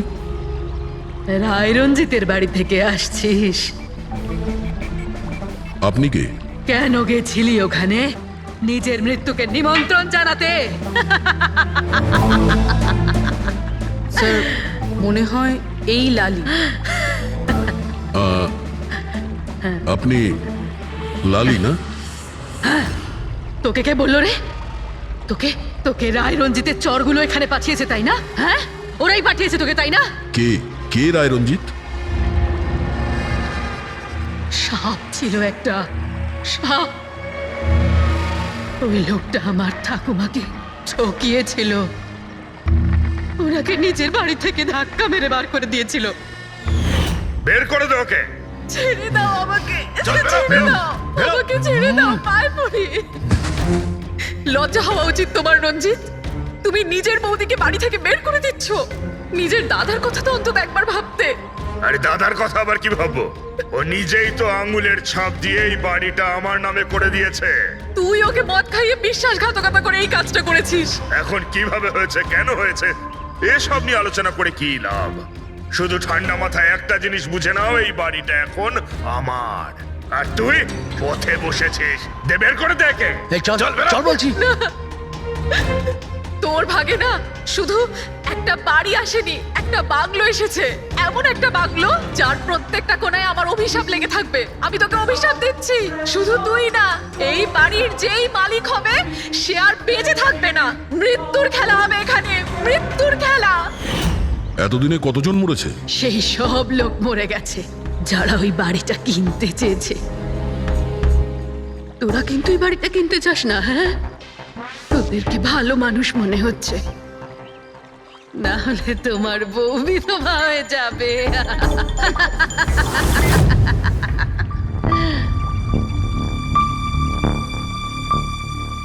মাসিমা, এই কিছু টাকা আছে, কাজে আসবে।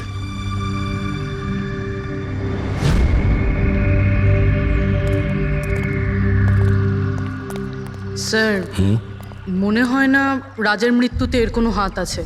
এ তো নিজেই বেচারি ভুল বিশ্বাস নিয়ে কষ্টের মধ্যে আছে। হতে পারে রাজের মৃত্যু কোনো মার্ডারই নয়, হয়তো কোনো দুর্ঘটনা।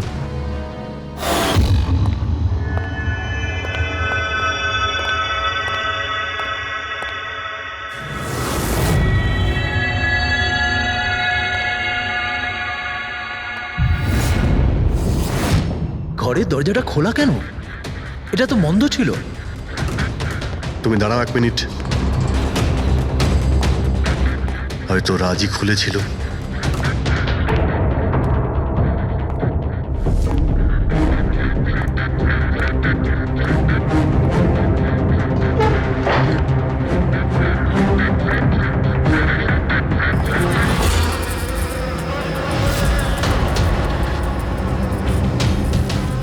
এখানে তো মৌচাক দেখতে পাচ্ছি। এদিকে এসো। আসছি স্যার। এই তো মৌমাছির চাক। আরে, আমি প্রথমবার দেখছি স্যার। কিন্তু এই রাজ এই স্টোর রুমে কি করতে এসেছিল? স্যার হয়তো বাংলোটা দেখতে এসেছিলেন। আচ্ছা, আর সেই সময় তুমি খাবার আনতে গিয়েছিলে? হ্যাঁ স্যার।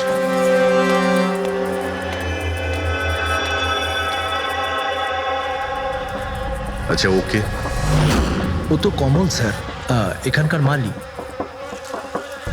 যখন মিস্টার রাজ মারা গিয়েছিলেন তখন ও ছিল এখানে? আগে হ্যাঁ স্যার।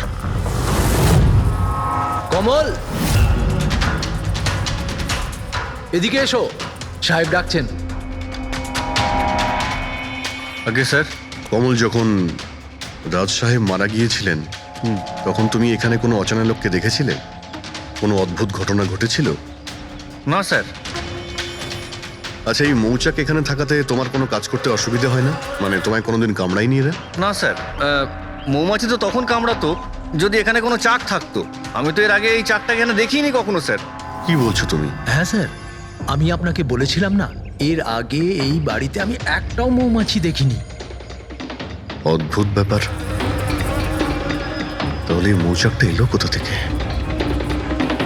আর মৌমাছিটা রাজকেই বা কেন কামড়ালো? এটা তো কোনো এক্সপার্টই বলতে পারবে। হ্যাঁ সালুকে, কি জানতে পারলে রাজের মৃত্যুর ব্যাপারে? কিভাবে মারা গেছে? বস, এর মৃত্যু মৌমাছির কারণে হয়েছে। আচ্ছা, তুমি কি শিওর রাজের মৃত্যু ঠিক মৌমাছির কামড়েই হয়েছে? হ্যাঁ বস, ডক্টর যে রিপোর্ট বানিয়েছে আমি সেটাও দেখে নিয়েছি। রাজকে খুব ভালোভাবে চেকও করে নিয়েছি। আমার সম্পূর্ণ বিশ্বাস যে রাজের মৃত্যু মৌমাছির কামড়ের জন্যই হয়েছে। স্যার, ছোটবেলায় আমাকেও মৌমাছি কামড়েছে, কিন্তু আমি তো বেঁচে আছি।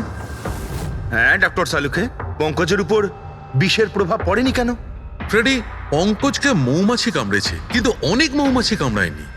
আসলে একটা দুটো মৌমাছি কামড়ালে ব্যাপারটা আলাদা, কিন্তু যদি একসঙ্গে অনেক মৌমাছি কামড়ায় তাহলে ইটস ইম্পসিবল। মৌমাছির কামড় খেয়ে? সালুকে বলছে যে রাজের মৃত্যু মৌমাছির হুল ফুটানোতে হয়েছে, মৌমাছির বিষে।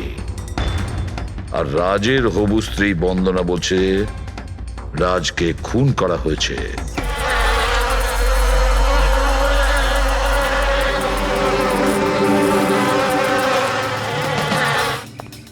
100% এই মৌচাকটাকে বাইরে থেকে নিয়ে সেখানে লাগানো হয়েছে। মৌমাছির চাককে এক জায়গা থেকে এনে অন্য জায়গায় লাগানো যায়? এতটাই সোজা এটা? ততটা অসম্ভব নয়। মধুর ব্যবসার জন্য প্রায়শই এটা করা হয়ে থাকে। আপনি বলতে পারেন কতদিন আগে এটা লাগানো হয়েছে? বেশি দিন নয়, এই ধরুন 2-3 দিন আগে। স্যার, যদি ধরেও নি যে খুনি এই জন্যই চাকটা লাগিয়েছিল যাতে ও রাজকে খুন করতে পারে, কিন্তু ও কি করে জানলো যে এই মৌমাছিগুলো রাজের ওপর হামলা করবে, অন্য কারোর ওপর নয়? মৌমাছিরা বিনা কারণে কাউকে কামড়ায় না। হ্যাঁ, মৌমাছি হুল ফোটানোর পরে এদের শক্তি কমে যায়। তাহলে এটা কি এমন জিনিস যে ওদের উত্তেজিত করে অ্যাটাক করার জন্য? দেখুন, যখন ওরা বুঝতে পারে সামনের ব্যক্তি তার কোনো ক্ষতি করতে পারে। আচ্ছা, এরকম কি হতে পারে যে মৌমাছিদের কোনো ট্রেনিং দেওয়া হয়েছে যে ওরা কোনো লোককে আক্রমণ করতে পারে? কি কথা বলছেন অভিজিৎ স্যার? এই মৌমাছিরা তো আর সাফ শুটার নয় যে কেউ বলে দিল আর তাকে সে হুল ফুটিয়ে চলে আসলো। আচ্ছা, আপনি এইমাত্র বললেন যে এই মৌমাছিরা কাউকে কামড়ানোর পর মারা যায়। আচ্ছা, কি এমন ঘটনা যার জন্য ওরা কামড়ায়, একটু ডিটেলে বলবেন? হ্যাঁ, মৌমাছিরা যখন কাউকে কামড়ায় তখন ফেরোমেন নামে একটা বিষ ছড়িয়ে দেয়, যাতে কিনা অন্যান্য মৌমাছিরা সতর্ক হয়ে দলবদ্ধভাবে আক্রমণ করতে পারে। সেই জন্য আমি আগেই বলেছিলাম মৌমাছিরা বিনা কারণে কাউকে আক্রমণ করে না। নিশ্চয়ই রাজ এই মৌচাকের মৌমাছিদের কোনো ক্ষতি করতে গিয়েছিল। স্যার, খুনি কি করে জানতে পারলো যে রাজ মৌমাছিদেরকে ডিস্টার্ব করবে? এই মৃত্যুটা দুর্ঘটনা নয় তো? না পুরবি, রাজ আসার 2 দিন আগে এই চাকটাকে এখানে লাগানো এটা কোনো কাকতালীয় ঘটনা নয়। স্যার, রাজের মৃত্যুর পরে এই বাংলোটা বন্দনার নামে হয়ে যাবে। এই সব কিছুর পিছনে বন্দনা নেই তো? বন্দনা ইন্ডিয়াতে কবে আসছে? What nonsense! How could you even think like that? আপনারা এটা ভাবলেন কি করে যে রাজের মৃত্যুর পেছনে আমারই হাত আছে? আর যদি তাই হয় যে রাজের মৃত্যুর পেছনে আমারই হাত আছে, তাহলে আমি আপনাদের ফোন কেন করতাম? পুলিশ তো অলরেডি কেস ক্লোজ করে দিয়েছিল, তাই না? দেখুন, আমরা শুধু জিজ্ঞাসা করছি। তবে মিস্টার রাজের পরে এই বাড়িটা কার নামে হবে? I don't know. রাজ গভর্নমেন্টের থেকে এই বাড়িটা কিনেছিল, তো হয়তো গভর্নমেন্টেরই হাতে চলে যাবে। আমি এখনো কোনো নোটিশ পাইনি। কয়েকদিনের মধ্যে রাজের কারোর সঙ্গে ঝগড়া হয়েছিল? I have already told you that. Raj খুব ভালো মনের মানুষ ছিল, আর ওর সাথে কারো শত্রুতা হওয়া অসম্ভব একটা ব্যাপার। যদি আমি জানতাম যে ওর ভালো মনই ওর প্রাণ কেড়ে নেবে, তাহলে আমি ওকে এখানে আসতেই দিতাম না। এই অনাথাশ্রম খোলার চিন্তা ভাবনা ওনার মাথায় এলো কি করে? রাজ নিজে একজন অনাথ, তাই ও অন্য অনাথ বাচ্চাদের ফিলিংস বোঝে। ও অনাথ বাচ্চাদের বাড়ির মতো একটা পরিবেশ দিতে চেয়েছিল। আর ও যেই জানতে পারলো যে গভর্নমেন্ট এই বাড়িটা নিলাম করছে, তখনই রাজ সব থেকে বেশি দাম দিয়ে এই বাড়িটা কিনে নেয়। আচ্ছা, তাহলে রাজের মৃত্যুর কারণ এই বাড়িটা না তো? হতে পারে আর কেউ এই বাড়িটাকে কিনতে চেয়েছিল, রাজ এখানে এসে গেছিল তাই। হোয়াট? কেউ এতটা নিচ কিভাবে হতে পারে? পৃথিবীতে কি আর মনুষ্যত্ব বলে কিচ্ছু নেই? মনুষ্যত্ব আছে বন্দনা দেবী, মনুষ্যত্ব আছে, তবে এমন মানুষ আছে যাদের সত্যি মনুষ্যত্ব বলে কিছুই নেই। জানার চেষ্টা করি যে কার কার এই প্রপার্টির উপর নজর ছিল। দেখুন স্যার, আমি আপনাদের বলতে পারবো না যে রাজবাবু ছাড়া এই নিলামের সঙ্গে আর কে কে যুক্ত ছিলেন। সরি। কেন কেন বলতে পারবেন না? দেখুন, এটা সরকারি ইনফরমেশন, আমি এইভাবে যে কারোর সাথে এটা শেয়ার করতে পারি না। দেখুন, আমরাও তো সিআইডির হয়েই কাজ করছি। হ্যাঁ, আপনার কথা বুঝতে পারছি, কিন্তু আসলে কি বলুন তো, যদি সরকারি নোটিশ পাই তাহলে এই ইনফরমেশন আপনাদের দিতে পারি, আদারওয়াইজ পারবো না। স্যার, নোটিশ পেয়ে গেছি। এবার তো আপনি দেবেন। দেখুন, সরকারি কাজ যদি নিয়ম মেনে হয় তাহলেই ভালো লাগে। হ্যাঁ, ঠিক আছে, এই নিন, এই নিন। সব মিলিয়ে মোট 12 জন লোক ছিলেন যারা এই বাংলোটা কিনতে চেয়েছিলেন স্যার।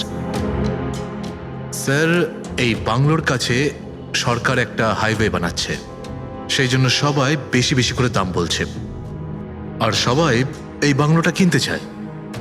আচ্ছা, রাজের মৃত্যুর পর এই বাড়িটা কে পাবে?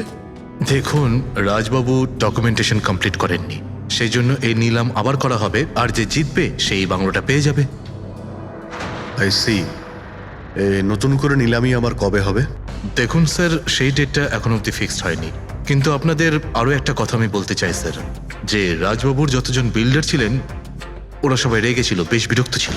এর কারণ হচ্ছে উনি সব থেকে বেশি দাম দিয়েছিলেন।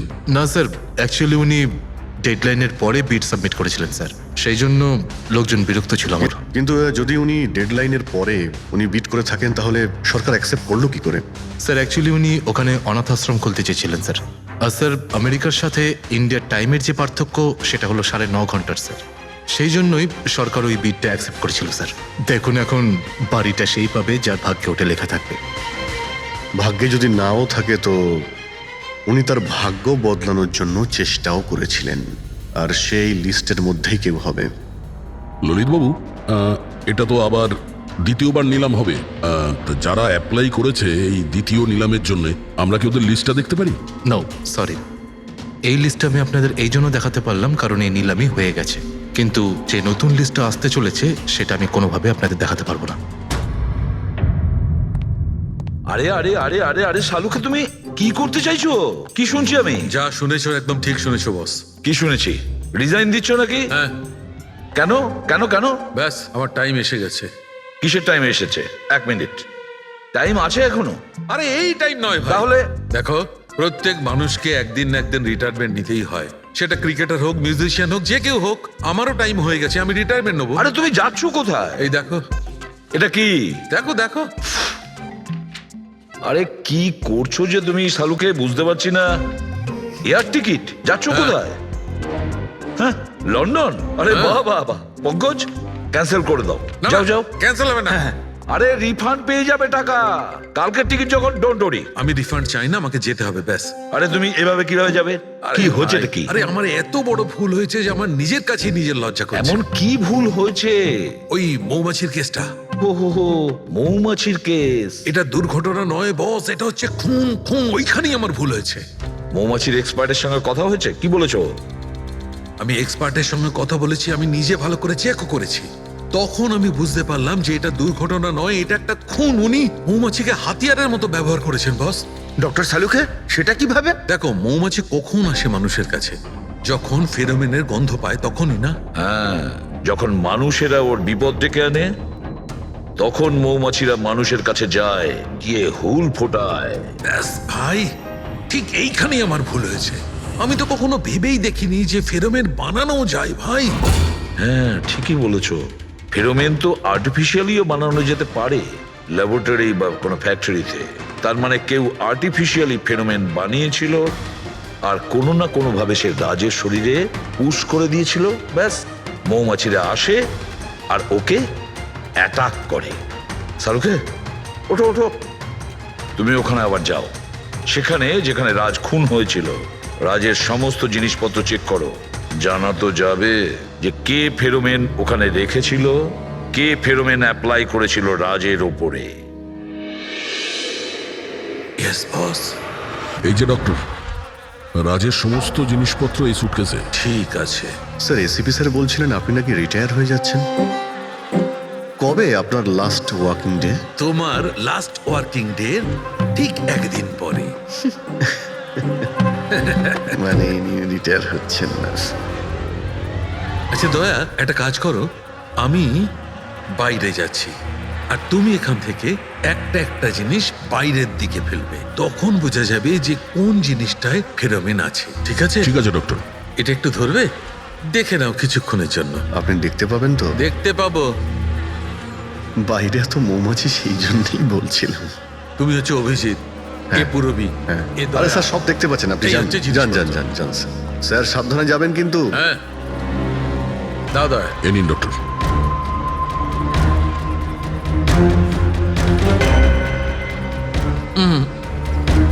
না, এতে ফেরোমেন নেই।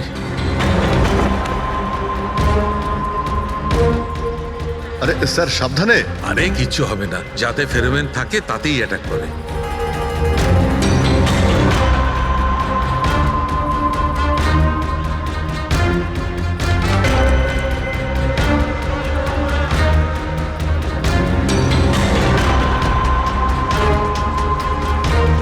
আরে দেখ,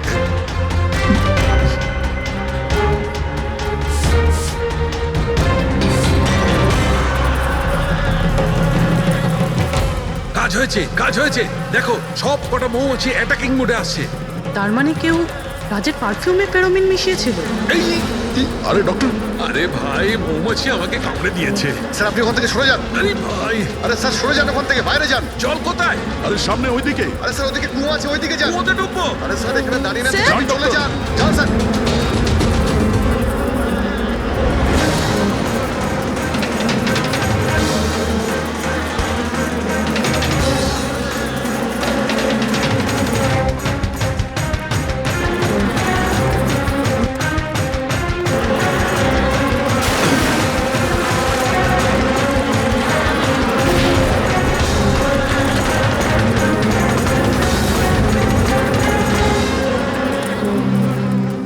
আপনি ঠিক আছেন ডক্টর? বাপ রে বাপ, এই মৌমাছিরা আপনাকে রিটায়ার হতে দেবে না স্যার। আসুন আসুন আসুন আসুন আসুন ডক্টর, আসুন। আরে মৌমাছি! আসুন আসুন আসুন আসুন আসুন। হ্যালো দাদা, নমস্কার, কেমন আছেন? আপনি? আমি হলাম চন্ডুমাল ঘন্ডুমাল গঙ্গেশ ভাই। আরে বাহ, বেশ লম্বা নাম তো আপনার। বলুন কি সাহায্য করতে পারি? আমি নিলামির জন্য এসেছিলাম। ওই পুরনো বাংলোটা আছে না হাইওয়ের কাছে, ওইটা আমি কিনতে চাই। আরে এভাবে কিনতে পারবেন না স্যার, ওটা নিলামি হবে, সেখানে যে জিতবে সেই কিনতে পারবে বাংলোটা। আরে বাবা, টাকা দেবো তো, আমি টাকা দেবো। দেখুন আর সময় নেই হাতে, মাত্র 15 মিনিট বাকি আছে, আপনি লেট করে ফেলেছেন। আরে কি বলছেন আপনি, 15 মিনিটে কি কি হয়ে যায়? আরে দেখুন না আপনি, আমি তো এই ভিডিওর জন্য এইটাও নিয়ে এসেছি। এই দেখুন। রাকেশ, রেজিস্টারটা নিয়ে এসো তো।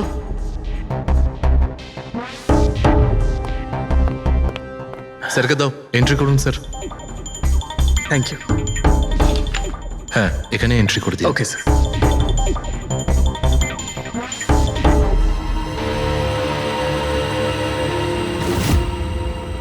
এখানে সাইন করে দিন শেষে গিয়ে।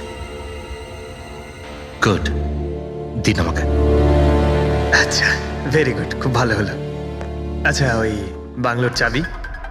মজা করছেন নাকি আপনি? চাবি এভাবে পাওয়া যায় নাকি? আরে ভাই, বিডিং হবে, নিলামি হবে, তারপর যে জিতবে সে পাবে চাবিটা। অদ্ভুত কথা বলছেন আপনি। ভেট তো আমি জিতবো, এটা ধরেই নিন। আপনার বাচ্চাদেরকে আমার ভালোবাসা দেবেন, ঠিক আছে স্যার? Thank you. কে জানে কোত্থেকে এসব লোকজন আসে, অদ্ভুত।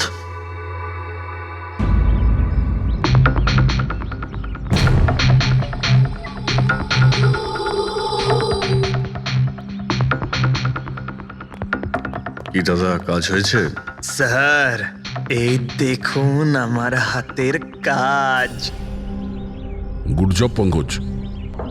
12 জনের মধ্যে 2 জন আছে যে দ্বিতীয়বার বিট করেছে এই বাড়িটা কেনার জন্য, হেমন্ত আর রোশন। মানে খুনি এই দুজনের মধ্যেই কেউ হতে পারে। আর সে যেই হোক না কেন, এবারেও এই বাড়িটা কেনার জন্য যে কোনো পথ অবলম্বন করতে পারে।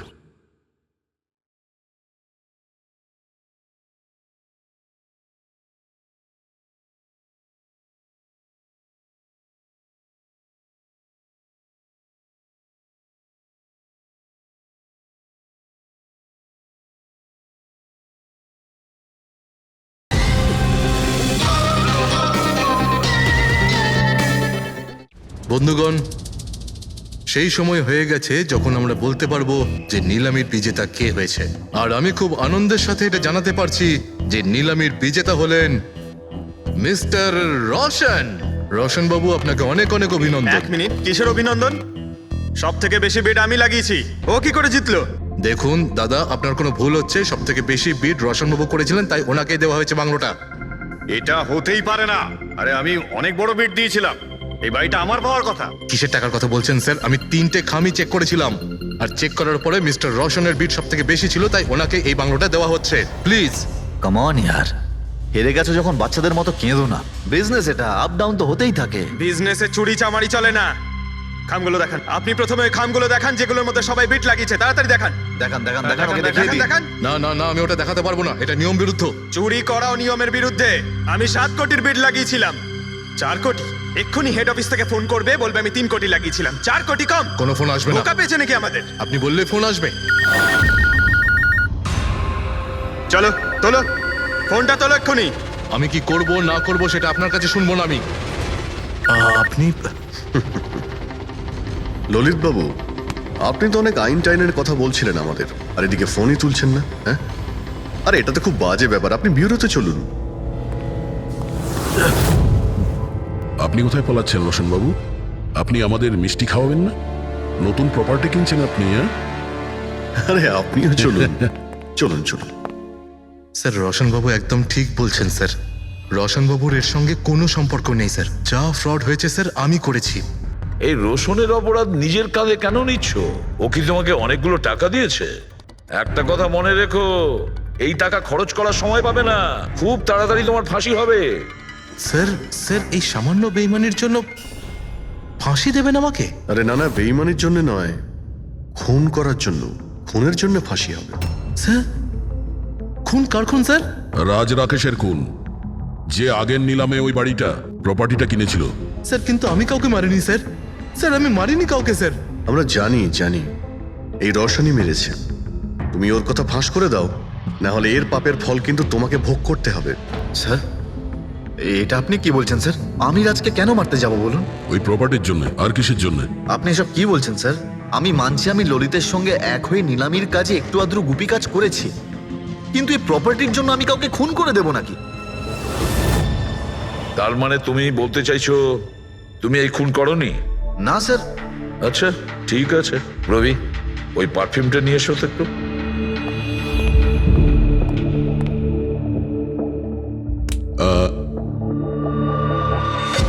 এই পারফিউমটা দিয়ে দেবো?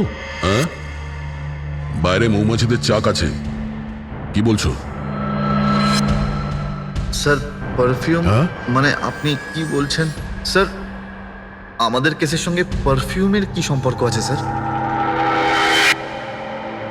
তুমি কি সত্যিই জানো না এই পারফিউমের সঙ্গে কেসটার কোনো সম্পর্ক নেই? স্যার, আমরা সত্যি কথা বলছি স্যার। রাজবাবুর মৃত্যুর সঙ্গে আমাদের কোনো সম্পর্ক নেই স্যার। স্যার, ললিত একদম ঠিক কথা বলছে স্যার। তাহলে এই খুনটা রোশন করেনি, তাহলে বাকি থাকে ও, সেই একজন।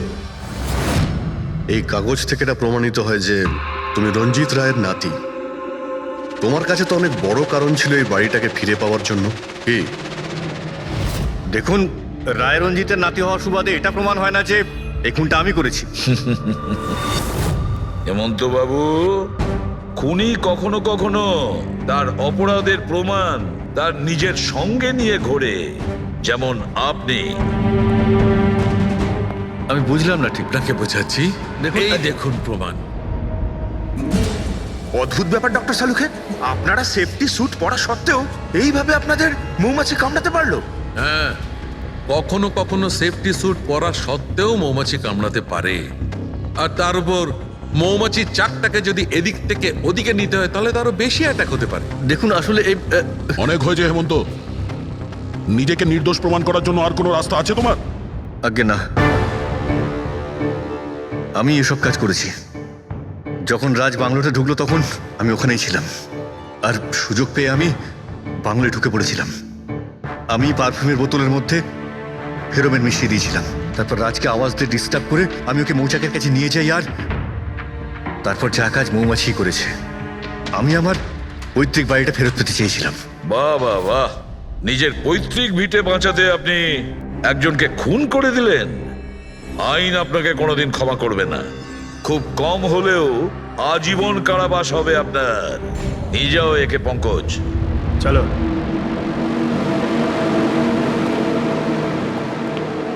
চালুকে, এবার তুমি রিটায়ারমেন্ট নিতে পারো। আরে আমি তো রিটায়ার হবই না। কালকে তো তুমি বলছিলে যে রিটায়ারমেন্ট নেবে। আরে ওটা কালকের কথা ছিল। হায় ভগবান, তার মানে পেছন ছাড়বে না, আমাদের আরো সহ্য করতে হবে। পেছন ছাড়ার প্রশ্নই ওঠে না, কেউ কারণ নয়। আমার তোমাকে ছাড়া চলবে না, আর তোমার আমাকে ছাড়া চলবে না। এই নিন, সরকার এই বাংলোটা এবার রাজের পরে আপনার নামে করার সিদ্ধান্ত নিয়েছে। আশা করছি যে আপনি রাজের অনাথ আশ্রম খোলার যে স্বপ্ন ছিল তা পূরণ করবেন। রাজের মৃত্যুর পর আমার লাইফের এটাই উদ্দেশ্য এখন, ওর শেষ স্বপ্নটা পূরণ করা। But thank you so much রাজকে জাস্টিস দেওয়ার জন্য। আমরা যা করেছি ওটা তো আমাদের ডিউটি ছিল। আপনার যদি আর কিছু সাহায্য লাগে তাহলে আমাদের নিশ্চয়ই জানাবেন। কখনো কখনো আসবেন অবশ্যই, আপনাদের থেকে বাচ্চারা ইন্সপিরেশন পাবে। আরে এতে আবার বলার কি আছে? হতে পারে ওই সমস্ত বাচ্চাদের মধ্যে হয়তো আমাদের কোনো সিআইডি অফিসার পেয়ে যাব।